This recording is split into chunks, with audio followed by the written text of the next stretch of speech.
Don't cry to me. If you loved me, you would be here with me. Right after we got off the road, we instantly went into just hiding and started writing for the next record. I'm really looking forward to touring again.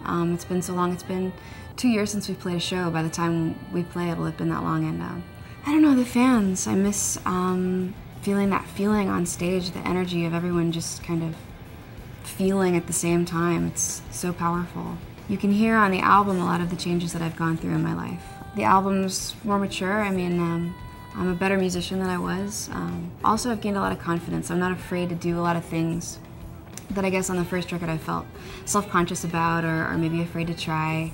Musically, really just tried so many new things. I feel like this record has a lot more soul in more ways than one. Mostly I mean, I just really went with what I felt even more and was even more specific and true to myself. Like for example, the first single, Call Me When You're Sober. It's kind of impossible to misinterpret the lyrics. It's like I really wanted to say something and it's been said, and you can't look at it a different way. And you know, like typical of my lyric writing, I guess you can apply it to your life and think of it in 2 or 3 different ways, which a lot of the writing is still that way, but sometimes I just really wanted to say something and said it, and you can't hide from it, and I'm proud of that. Lithium's definitely a metaphor. I felt like I was in love with my sorrow, which I've always been, and I get into these moods where I write music and it's not so much depressed, it's just this kind of strange low that I ride. At the same time, I wanted to be free and break through and be happy, and I think that was kind of me getting ready to just be like, that's it, and drop the ball and just change and move on. Good Enough does find me at peace, and I'm kind of scared of it. I think it's weird. It was the bravest song to write and to bring to the table when we were recording the album, because it's just really real, and I was really saying what I really felt, and for once that wasn't miserable or stuck or trapped or sad or grieving. It was happy, and I was like, well, I wrote a happy song. You guys are probably gonna hate it, and they loved it. So I'm in love with Good Enough.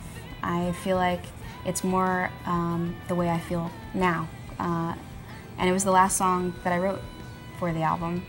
It's really cool that it's the last song on the album because it's all the things that I went through and then the point that I got to. All that I'm living for, to me, it's whenever I wrote the stuff that I did for that song, I kind of try to keep in mind what Evanescence is to me. You know, I've kind of been around for a real long time, so I kind of know what songs sound like. And although I didn't have a whole lot of writing on the first record, I've been playing these songs for years, so I think it has a lot of the overtones of what happened on the last record, but way heavier. Probably a song called Your Star. I like a lot. And Sober, I like a lot for a single. I don't know, just being able to do what I love to do every day and to be able to support my family doing what I like to do. I mean, you can't ask for more than that, really. Some of the coolest stuff, I think, was the European tour I did with the band. It was just to see how big the band was, you know, and to play so far away from home. It was really cool. These guys are hilarious. I'm just constantly in stitches. I can't keep up. Half the time I don't know what they're saying, but it's freaking hilarious. Touring overseas is, it tends to be a little more stressful just because you're trying to cram it all in and there's so many countries to go to, and you know, it's just, I don't know, you're just far from home and it's a little harder, but then again, it seems like sometimes the shows make it worthwhile. Yeah, the fans get crazier.